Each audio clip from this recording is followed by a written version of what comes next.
Elena grabbed Liam's face, her husband, and slapped him so hard his glasses flew across the stage. Blood ran from his lip. She leaned into the microphone and said, "You're a stepping stone, Liam, and I don't need you anymore." 200 people watched. Some laughed. Someone filmed it. She looked at her husband, the man who had ironed her dress and drove her to the event 6 hours earlier, and saw a garbage. But what happened on Monday morning destroyed her more. Please sit back, relax like this video as we dive into this really remarkable story. The slap echoed through the ballroom like a gunshot. 200 people went silent. Elena Reyes stood on stage, microphone in one hand, the other still raised from the blow, her chest heaving, her eyes wide with something that looked like relief. Liam Carter stood 3 feet away, face turned from the impact. A thin line of blood traced down from his split lip. His glasses lay on the floor between them, one lens cracked. He didn't move. Elena turned back to the microphone. She smiled. "Sorry about that." "Where were we?" The crowd didn't know whether to laugh or leave. Someone in the back started clapping. Slowly, then others joined. Nervous applause, the kind that fills silence because silence is too uncomfortable to hold. Liam bent down, picked up his glasses. The left lens had a spiderweb crack running through it. He put them on anyway. The world split into fractured pieces. He walked toward the exit. Behind him, Elena continued her speech, her voice strong, confident. "As I was saying, Empire Solutions isn't just a fintech platform, it's a statement. A statement that says we don't wait for permission, we don't settle, we build." Applause. Liam pushed through the double doors. The hallway was empty. Cold, he could still hear her voice through the walls. "Some of us are builders, and some of us are just along for the ride." More applause. He touched his lip, blood on his fingers. Someone filmed it. Of course someone filmed it. By the time Liam reached his car, the video was already online. Liam had ironed her dress. Elena stood in the bathroom, practicing her speech in the mirror. He could hear her through the door, the cadence, the pauses, the emphasis on certain words. He'd heard this speech 47 times. He knew it better than she did. "Liam, can you bring me the blue heels?" she called. He found them in the closet, brought them to the bathroom door. She opened it, took them without looking at him, closed the door. "Thank you," she said through the wood. He went back to the bedroom. Her dress hung on the door. He'd picked it up from the dry cleaner that morning. Black, elegant. She'd spent 2 hours choosing it. He ran the iron over the hem, careful, precise. This was important to her. 5 years. That's how long they'd been together. 5 years of watching her climb. From law school to clerk, to associate to junior partner. Every step he was there. Quizzing her at 4 in the morning before the bar exam. Driving her to interviews. Co-signing loans when the bank said no. He didn't mind. He loved her. She came out of the bathroom, hair perfect, makeup perfect. She looked at the dress. "You're amazing," she said. He smiled. She put on the dress. He zipped it. She looked at herself in the full-length mirror. "How do I look?" she asked. "Like someone who's about to change the world," he said. She kissed his cheek. "I couldn't have done this without you." He believed her. The ballroom was full. Investors, press. Elena's colleagues from Sterling and Cross Law. This wasn't just a product launch. This was her debut. The moment she stopped being an associate and became a founder. Liam stood in the back. He'd driven her here, helped her carry the presentation materials, set up the projector. She'd asked him to stay in the back. "I need to focus," she'd said. "You understand?" He understood.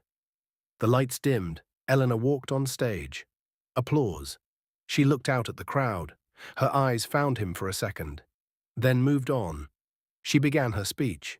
It was good, better than good. She talked about disruption, about legacy systems, about how the financial world wasn't built for people like her. The crowd loved it. Then she went off script. "You know what?" she said, smiling. "Let me introduce someone." Liam's stomach dropped. "Liam, come up here." Every head turned. He didn't move. "Come on, don't be shy." People started clapping, encouraging. He had no choice. He walked to the stage. The spotlight blinded him. Elena handed him the microphone she'd asked him to carry up earlier. "This is my boyfriend," she said. "Liam. He teaches high school history." Polite applause. "Makes about 52,000 a year." The applause stopped. "He's a good guy, really, but let's be real." She looked out at the crowd. "Some of us build empires, some of us grade papers." Nervous laughter. Liam's face burned. "Elena, can we talk about this private?" She turned to him, her eyes cold. "You want privacy now? Where was that energy when you were texting me during my client meetings, asking if I'd be home for dinner like I'm some 1950s housewife? I was just trying to support." She slapped him, hard, across the face. The microphone caught the sound, a sharp crack that made people in the front row flinch. His glasses flew off. His head snapped to the side. The metallic taste of blood filled his mouth. The room went dead silent. Elena stared at him, her hand still raised. For a moment something flickered across her face. Surprise. Maybe regret. Then it hardened. "You're a stepping stone, Liam," she said, her voice steady, clear. "And I don't need you anymore." She turned back to the crowd, laughed. A light, dismissive sound. "Sorry about that. Where were we?" Liam stood there, face red, blood on his lip, his glasses on the floor between them. Nobody moved, nobody helped. He bent down, picked up his glasses. The left lens cracked. He put them on anyway. Then he walked off the stage, through the ballroom, through the double doors, into the parking lot. Behind him, through the walls, he could hear applause. Liam sat in his home office, the lights off except for his desk lamp, his laptop open. The video had 340,000 views. He watched it once. That was enough. The comments were worse than the video. "She's a queen, finally a woman who knows her value." He was clearly holding her back. Good for her. The way she didn't even hesitate, iconic. Some men need to be humbled. This is how you do it. Liam closed the comments, opened a different tab. He typed in a search, Sterling and cross-law employment contracts. A PDF appeared. He scrolled to section 4.3. Morality clause, any employee who engages in conduct that brings disrepute to the firm, whether on or off company time, is subject to immediate termination. This includes, but is not limited to, criminal conduct, public intoxication, harassment, or assault. He took a screenshot, saved it to a folder on his desktop. The folder was labeled Reyes Termination. He opened a second file, Personal Loan Agreement, signed 3 years ago when Elena needed money for her bar exam prep course. The bank had denied her. He'd loaned her $89,000 from his trust. She'd never asked where the money came from. He scrolled to Section 7, subsection B. In the event of moral breach or termination of personal relationship, the full principal amount becomes due immediately upon demand. He took another screenshot, added it to the folder, then he opened a third file. The video. He downloaded it, saved 3 copies. One on his laptop, one on an external drive, one in cloud storage. He opened his email, typed in an address. complaints@statebar.org. Subject line, formal ethics complaint, Elena Reyes, bar number 847392. He attached the video, wrote 3 sentences. The attached video shows attorney Elena Reyes committing assault during a public event on March 15, 2025. The victim is a private citizen. The assault was filmed and posted to social media by Ms. Reyes herself. I am submitting this for review under Professional Conduct Rule 8.4b. He set the email to send at 7 a.m. Monday morning. Then he leaned back in his chair. His phone buzzed. A text from Marcus Hayes, his COO. "Saw the video. Are we moving forward?" Liam looked at the message, then at the folder on his screen, then at the framed photo on his desk. Him and Elena, taken 2 years ago. She was laughing. He was looking at her. He picked up the phone, typed, Monday 9 a.m. Marcus replied immediately, "She doesn't know, does she?" Liam stared at the question, typed, "No, and that's the point." He set the phone down, closed the laptop. Then he sat in the dark. The only sound was his breathing. And somewhere, across the city, Elena was celebrating. Elena woke up to 1,200 new Instagram followers. She grabbed her phone, scrolled through the notifications, messages, tags, shares. The video had gone viral. She opened it, watched herself slap Liam, the sound, his glasses flying, the crowd's reaction. She read the comments. Yes, girl. This is what female empowerment looks like. He had it coming.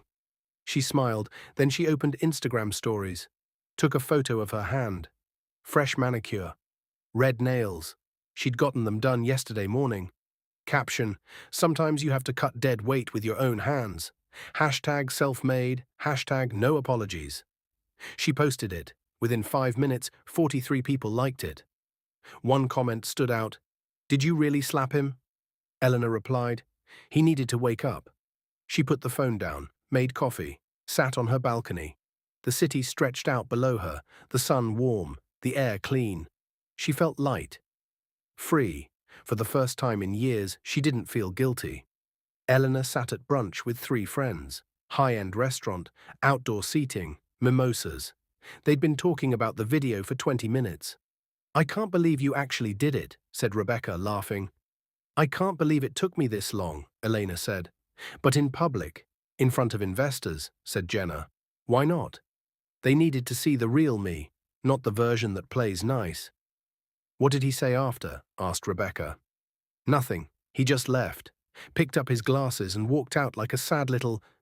Elena hunched her shoulders, made her face pathetic, mimicked picking something up off the ground. Rebecca and Jenna laughed. Sarah, the 4th friend, sat quietly, sipping her mimosa. Not laughing, Elena noticed. Sarah, you're so quiet. What? Sarah looked at her. I don't know, Elena. That was pretty brutal. Brutal. He embarrassed me. For 5 years I played the supportive girlfriend, smiled through his boring teacher stories, pretended I cared about his students' essays. I'm done. He co-signed your student loans, Sarah said quietly. Elena's jaw tightened. And I paid him back in patience. We're even. Sarah didn't respond. Elena picked up her phone, took a photo of her mimosa, posted it to Instagram, tagged the location. Caption, brunch with my girls, new chapter. The table went quiet for a moment. Then Rebecca changed the subject, started talking about her new promotion. The conversation moved on, but Sarah didn't say another word for the rest of brunch. Elena's phone buzzed. A text from Liam. The video is assault. You have 12 hours to delete it and issue a public apology. After that, it becomes evidence. L. She stared at the message. Then she laughed, texted back, evidence? Liam, go to bed. You're embarrassing yourself. She waited. No response. She texted again. Also, you left some books at my place. Can you come get them? They're taking up space. Still no response. She put the phone down, went back to her laptop. She was working on a pitch deck for her next investor meeting. The books could wait. Liam could wait. Everything could wait. Elena posted one more TikTok before bed. Trending sound. Her in the mirror, smiling, dancing. Caption, POV, you finally left the person who was holding you back. She posted it. 890,000 views by midnight. Top comment, period. He was giving Leech energy. She hearted the comment. Then she went to sleep. The best sleep she'd had in months. Elena walked into Sterling and Crosslaw with her head high. She'd gotten the email at 8 a.m. Urgent meeting, conference room B, 9 a.m. She assumed it was about the launch, maybe a celebration, maybe a discussion about transitioning to part-time while she built Empire Solutions. She grabbed a coffee from the break room, smiled at the receptionist. Big day? The receptionist asked. Every day's a big day, Elena said. She walked to conference room B. The door was closed. She could see shadows through the frosted glass. She checked her reflection in her phone. Hair perfect. Makeup perfect. She knocked once, pushed the door open. The room was cold. Mr. Sterling sat at the head of the table, laptop open, 2 folders in front of him, his face unreadable. 2 security guards stood by the door. Elena's smile faltered. Mr. Sterling, good morning. He didn't return the greeting, just gestured to the chair across from him. Sit. She sat, set her coffee down. The tumbler made a small sound on the table. If this is about the launch party, I can explain. We're not interested in explanations, Sterling said. The room went silent. Elena's heart started to beat faster. She looked at the folders, then at the laptop, then at the guards. I don't understand, she said. Sterling opened the laptop, turned it toward her. The video played, the slap, the sound, Liam's glasses flying, her voice, "You're a stepping stone." Elena's coffee tumbler slipped from her hand. It shattered on the marble floor, coffee spread across the white tile, dark, staining. Nobody moved to clean it. The video kept playing. Her laugh, the crowd's applause, the camera zooming in on Liam walking away. Then the screen went black. Sterling closed the laptop. "Ms. Reyes," he said, "we need to discuss your future with this firm." Elena's throat went dry. She tried to speak. I can explain." The chair behind the desk turned. It wasn't empty. Liam sat there, his face calm, the faint red mark still visible on his cheek where she'd hit him. A small cut on his lip. Healing but still there. He looked at her. She looked at him. Her mouth opened. No sound came out. Her knees buckled even though she was sitting. She grabbed the edge of the table. Sterling stood. Walked around the desk. Stood beside Liam's chair. "Ms. Reyes," Sterling said, his voice formal, cold. "Allow me to introduce the principal shareholder and managing partner of Sterling and Cross Law, Liam Richard Carter, son of the late Richard Sterling. He has owned this firm for 2 years." Elena's vision blurred. She tried to stand. Her legs wouldn't work. She looked at Liam. His face hadn't changed. Calm, steady. "Liam," she whispered. He didn't respond. Sterling continued. "Mr. Carter has requested this meeting to discuss." Elena vomited. Right there, on the conference room floor, on her Hermes bag sitting beside her chair. The bag she'd bought with her signing bonus last month. She heaved, once, twice, the sound echoing in the silent room. Nobody moved, nobody helped. Sterling looked at the mess, then at her, then at Liam. "Should we pause?" Sterling asked. Liam's eyes never left Elena. "No," he said quietly. "She'll want to hear this." Elena wiped her mouth with the back of her hand. The vomit pooled around her Hermes bag. The leather already staining. She could smell it. Acid and coffee and fear. She looked up at Liam. He hadn't moved. Sterling walked to the door, spoke quietly to one of the guards. The guard left, returned 30 seconds later with paper towels and a trash bag. He set them on the floor beside Elena. Didn't help her clean it. Just set them there and stepped back. Elena stared at the paper towels, then at the vomit, then at Liam. "Please," she whispered. Liam folded his hands on the desk. "Ms. Reyes, let's begin." Not Elena. "Ms. Reyes." Sterling returned to his position beside Liam's chair. He opened the first folder. "Your employment contract," Sterling said. "Section 4.3, the morality clause." He slid the folder across the desk. Elena didn't look at it. "Would you like me to read it aloud?" Sterling asked. She shook her head. "I'll read it anyway," Sterling said. "Any employee who engages in conduct that brings disrepute to the firm, whether on or off company time, is subject to immediate termination. This includes, but is not limited to, criminal conduct, public intoxication, harassment, or assault." The word assault hung in the air. Sterling pulled a piece of paper from the folder. "You signed this contract on August 14th, 2022. Do you recall?" Eleanor nodded. "The launch party took place on Saturday, March 15th, 2025, at 9:47 p.m. You were wearing a Sterling and Cross name tag. You introduced yourself to 3 investors as a junior partner at this firm. You tagged the firm in your Instagram story. Would you agree that constitutes on-company time?" Eleanor's voice came out broken.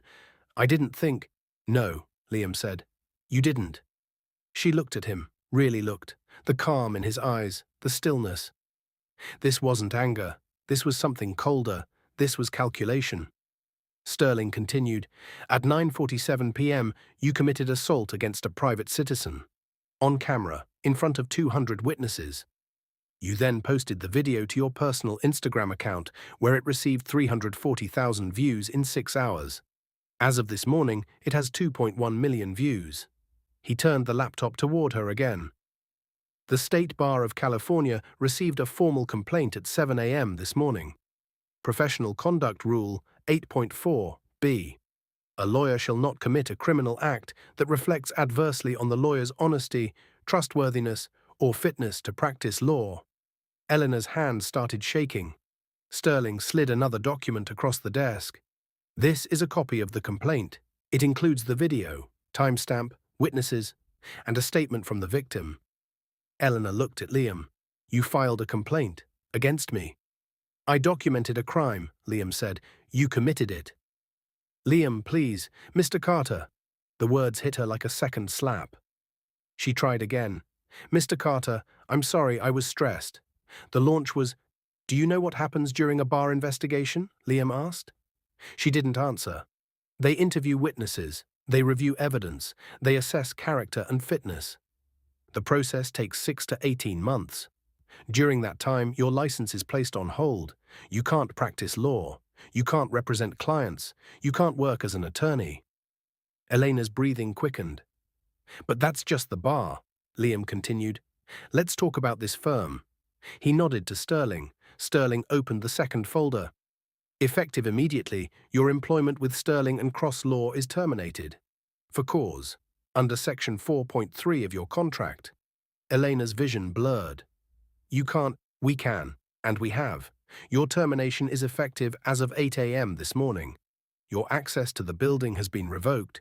Your key card has been deactivated. Your email account has been closed. Your firm credit card has been cancelled. Sterling slid another document across the desk. This is your final paycheck, minus deductions. Elena picked it up with trembling hands. The number was negative. I don't understand, she whispered. Your signing bonus, Sterling explained, $22,000. Per your contract, if you are terminated for cause within 3 years, the bonus must be repaid in full. You received the bonus 18 months ago. The full amount will be deducted from your final check. Since your final check is less than $22,000, you owe the firm $14,318, payable within 30 days. Elena stared at the paper. Sterling wasn't finished. Your firm leased Tesla, repossessed this morning at 7:30 a.m. Your downtown loft. The lease was co-signed by the firm as part of your benefits package. That co-signature has been revoked. Your landlord has been notified. You have 30 days to vacate or provide alternative financial guarantees. Each word was a hammer. Your health insurance, terminated. Your 401k contributions, frozen pending legal review. Your professional liability coverage, cancelled. Elena couldn't breathe. Sterling closed the folder. Do you have any questions? She looked at Liam, tears streaming down her face. Why are you doing this? Liam leaned forward, his voice quiet, controlled. You slapped me in front of 200 people. You posted it. You laughed about it. You called it cutting dead weight. You assaulted me, on camera. While I was holding the microphone, you asked me to carry up to the stage. Elena sobbed. Liam, please. Mr. Carter. She flinched. Liam opened a third folder. This one was different, personal, not a firm document. He slid it across the desk. Do you recognize this? He asked. Elena looked down. Her signature. His signature, dated 3 years ago. The loan agreement. $89,000, Liam said. You needed it for your bar exam prep course. The bank said no. I said yes. Elena's stomach dropped. Section 7, subsection B, Liam continued. In the event of moral breach or termination of personal relationship, the full principal amount becomes due immediately upon demand. He pulled out his phone, showed her a screenshot. The Instagram story. Her hand. The caption, sometimes you have to cut dead weight with your own hands. You posted this Sunday morning, Liam said, 14 hours after you assaulted me. I consider that a termination of our personal relationship. The loan is due in 30 days. Elena's voice broke. I don't have $89,000. I know, Liam said. Section 7, subsection C. If the borrower cannot repay, the cosigner becomes liable. Elena's eyes went wide. My mother. Your mother co-signed? Yes. She's 73 years old. She's on a fixed income. You can't. I can, and I will, unless the principal borrower pays in full within 30 days. Elena collapsed forward, her head in her hands, sobbing. Liam didn't move. Sterling checked his watch. After a moment, Elena looked up. Her face destroyed, makeup running, snot and tears mixing. "Why?" she whispered. "I loved you." Liam's expression didn't change. "No, you didn't." "I did. You called me useless garbage. You called me a stepping stone. You mocked me to your friends. You posted videos about leaving the person who was holding you back. That's not love, Elena. That's contempt. I made a mistake. You made a choice, multiple choices. The slap, the post, the brunch, the TikTok, the text telling me to pick up my books because they were taking up space. You had 12 hours to delete the video, to apologize. You chose not to." Eleanor shook her head. "I didn't think. You thought I was nothing. A high school teacher making $52,000 a year. You thought I had no power, no resources, no recourse." He leaned back in his chair. "You were wrong." Eleanor tried to stand. Her legs gave out. She caught herself on the table. "Please," she begged. "I'll do anything. I'll apologize publicly. I'll delete everything. "It's too late for that," Liam said. "The bar has the complaint. The firm has the documentation. The loan is due. These aren't negotiations, Elena. These are consequences." He pressed a button on his desk phone. The door opened. The two security guards stepped forward. "Ms. Reyes," Sterling said, "you have 10 minutes to clear your desk. These officers will escort you." Eleanor looked at Liam one more time. "I'm sorry." "No," he said quietly. "You're not. You're sorry you got caught." He turned his chair away from her, faced the window. The conversation was over. Sterling gestured to the guards. They moved toward Eleanor. She didn't resist. She picked up her ruined Hermes bag. It dripped vomit on the floor as she walked. Nobody cleaned it up. The door closed behind her. Liam sat alone in the conference room, staring out the window. The city stretched below him, clean, organized, indifferent. He touched the small cut on his lip. It was already healing, but he could still feel where she'd hit him. He could still hear the sound. He would always hear the sound. He opened his desk drawer, pulled out a photo. Him and Elena. 2 years ago. She was laughing. He was looking at her. He stared at it for a long moment. Then he placed it face down in the drawer, closed it, and went back to work. Elena sat in her mother's living room. The eviction notice had come Tuesday. The Tesla was gone Monday afternoon. She'd taken an Uber to her mother's house with 2 suitcases and a box of law books. Her mother hadn't asked questions. Just made up the guest room and reheated leftovers. Elena hadn't eaten. She sat on the couch, laptop open, Indeed.com on the screen. 14 applications, 14 law firms, 0 responses. She refreshed her email, nothing. She tried LinkedIn, searched legal positions, filtered by entry level. Every listing required a clean record. Active bar status, references. She had none of those things. Her phone buzzed, a text from her younger sister, Maya. Law school, 2nd year. "Elena, what happened?" "Professor Hart asked if we're related. She said I should consider my associations carefully." Eleanor's hand started shaking. She typed, "What does that mean?" Maya's response came fast. She said firms are asking about you, and they're asking about me because of you. "Elena, I haven't even graduated yet." Elena tried to call. Maya didn't answer. She texted, "I'll fix this." Maya's response was cold. "How? You can't even fix yourself." Then nothing. Elena stared at the screen. 3 dots appeared, then disappeared, then appeared again. Finally, "I'm going by my middle name now, professionally. I can't afford to be associated with this." The dots disappeared. Elena waited for more. Nothing came. She tried to call again. The call went straight to voicemail. She'd been blocked. The call center job paid $15 an hour. Elena sat in a cubicle, headset on, reading from a script. "Thank you for calling customer support. My name is Elena. How can I help you today?" The person on the other end was angry, something about a billing error. Elena tried to help, followed the script, put them on hold, checked the account. The system was slow. The customer got angrier. Eventually they hung up. Elena's supervisor walked by, looked at her screen. "Your handle time is too long. Keep it under 4 minutes." Elena nodded. The next call came in. "Thank you for calling customer support. My name is Elena. How can I help you today? She said it 47 times that day.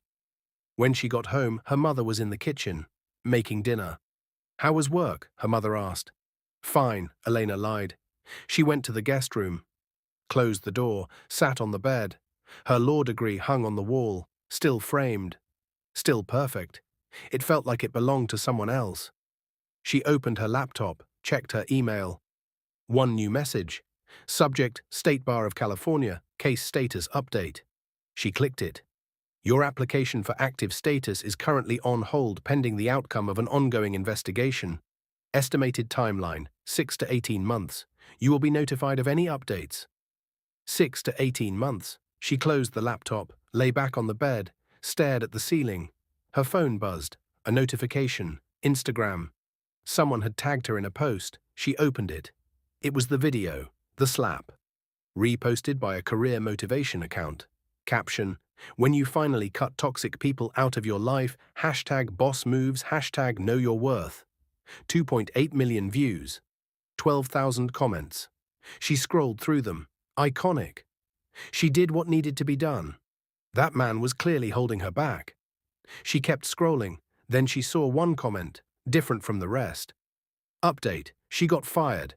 He owned the law firm. She's working at a call center now. Maybe don't slap people on camera.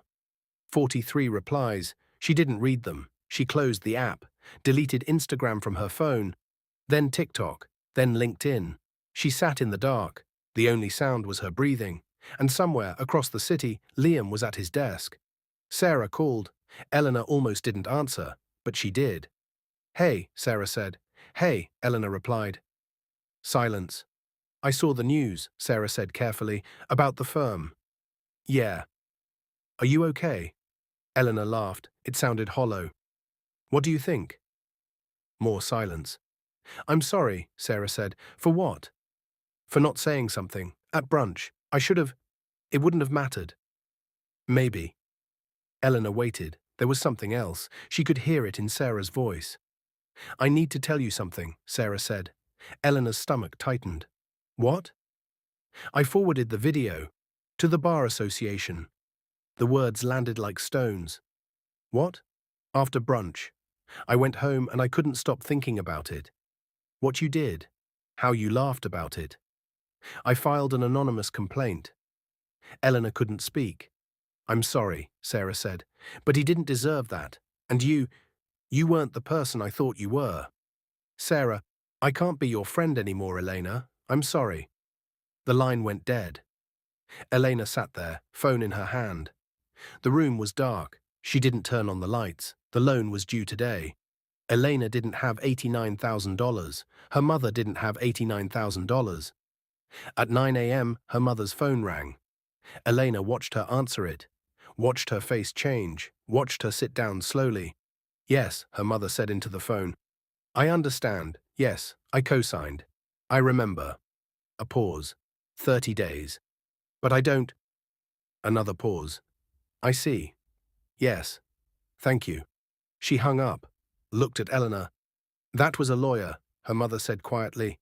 They're demanding payment, $89,000, plus interest, due in 30 days. Elena's throat closed. If I don't pay, her mother continued, they'll put a lien on the house. This house, the house Elena had grown up in. The house her father had built with his own hands before he died. Mom, Elena whispered, I'm so sorry. Her mother looked at her, really looked at her. What did you do, Elena? Elena couldn't answer. Her mother stood, walked to the window, looked out at the yard. I need you to leave, her mother said. What? I need you to leave. I'll figure out the money, somehow, but I can't look at you right now. Mom, please. Leave, Elena. Elena packed her bags. She called Rebecca. No answer. Called Jenna. No answer. Called Maya. Blocked. She checked her bank account. $347. She found a motel, $40 a night. She paid for 3 nights. That left $227. She sat on the motel bed. The comforter stained, the TV broken, the window looking out at a parking lot. She opened her laptop one more time, typed Liam Carter into Google. The first result was a Forbes article. Liam R. Carter, the silent partner reshaping corporate law. She clicked it. There was a photo. Him in a suit, standing in front of Sterling and Cross Law. His face calm, professional. The article talked about his family, the Sterling Trust, the $470 million estate his mother had left him when she died.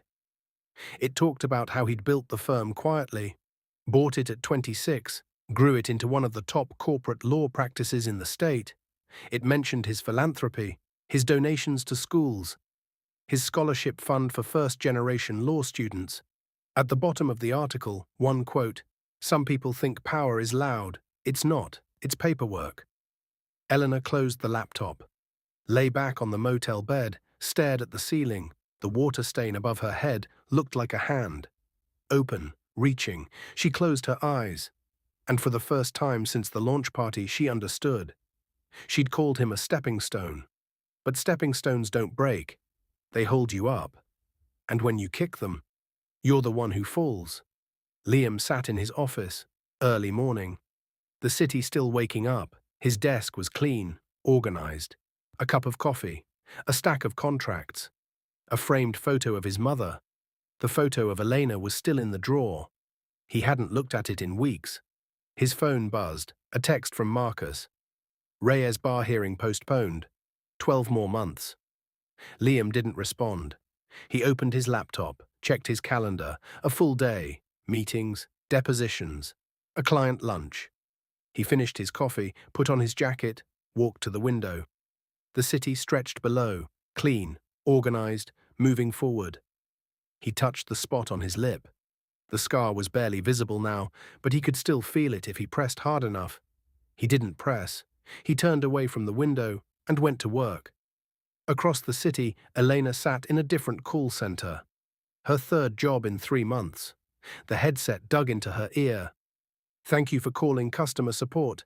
My name is Elena. How can I help you today?" The caller was angry. She followed the script, put them on hold. Waited. The system was slow. The caller hung up. Her supervisor walked by. "Handle time is still too long. Improve or we'll have to let you go." Elena nodded. The next call came in. She answered it. And somewhere, in a drawer in an office she'd never see again, a photo of her lay face down in the dark. Gathering dust. Forgotten. Thanks for watching. If this story moved you, give it a like and share it so others can learn from it too. Don't forget to subscribe for more powerful stories. See you in the next one. The subscribe button doesn't bite